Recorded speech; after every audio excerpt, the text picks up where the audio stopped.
వ్యవసాయాత్మికా బుద్ధిః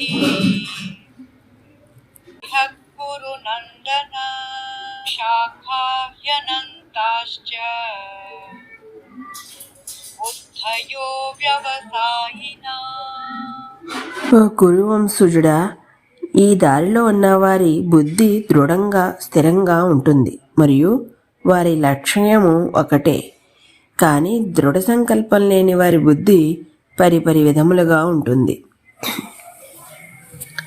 మమకారాసక్తి అనేది మనస్సు యొక్క లక్షణం.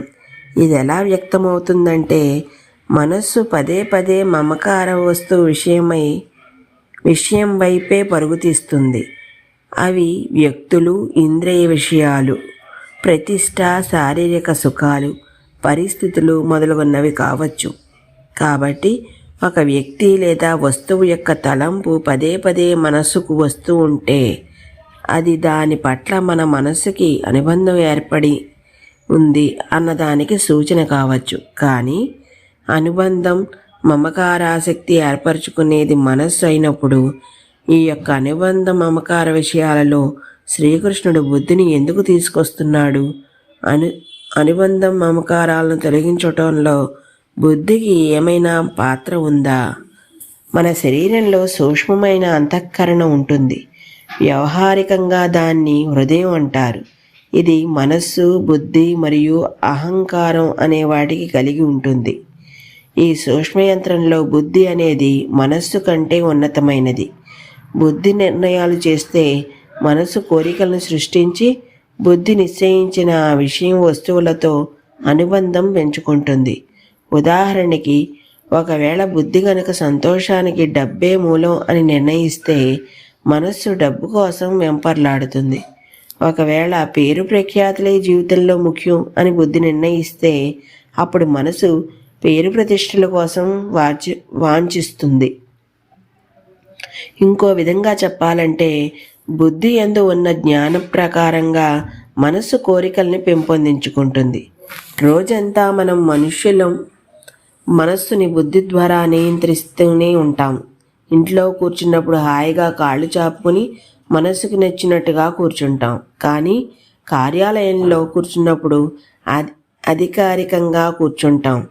ఆఫీసు క్రమబద్ధత మన మనస్సుకి నచ్చి కాదు, దాన్ని ఇష్టానికి వదిలేస్తే ఇంట్లో ఉండే అనధికార వాతావరణమే కావాలంటుంది. కానీ ఆఫీసులో అధికార ప్రవర్తన అవసరం అని బుద్ధి నిర్ణయిస్తుంది.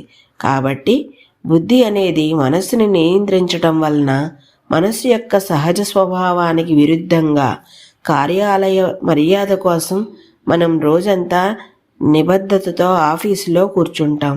ఇదే విధంగా దాని ఇష్టానికి వదిలేస్తే మనసు ఆఫీసును పనిచేయటానికి ఇష్టపడదు. ఇంట్లో కూర్చుని టెలివిజన్ చూసేందుకు మొగ్గు చూపుతుంది. కానీ జీవనోపాధి కోసం ఆఫీసులో పనిచేయటం అవసరం అని బుద్ధి నిర్ణయిస్తుంది.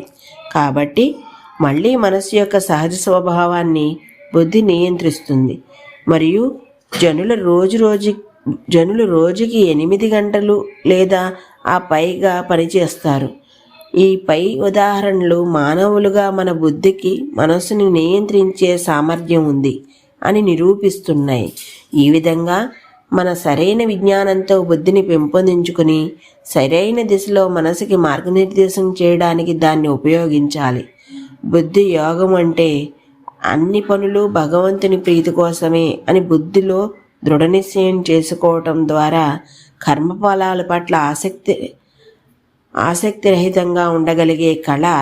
అలాంటి దృఢ సంకల్పం ఉన్న వ్యక్తి లక్ష్యంపై ఏకాగ్రత దృష్టితో విల్లు నుండి విడిచిపెట్టిన బాణంలా ఈ పదంలో దూసుకెళ్తాడు. సాధనలో పై స్థాయిలో ఈ సంకల్పం ఎంత బలంగా అవుతుందంటే ఇక ఏదీ కూడా సాధకుడిని ఆ పదం నుండి తప్పించలేదు.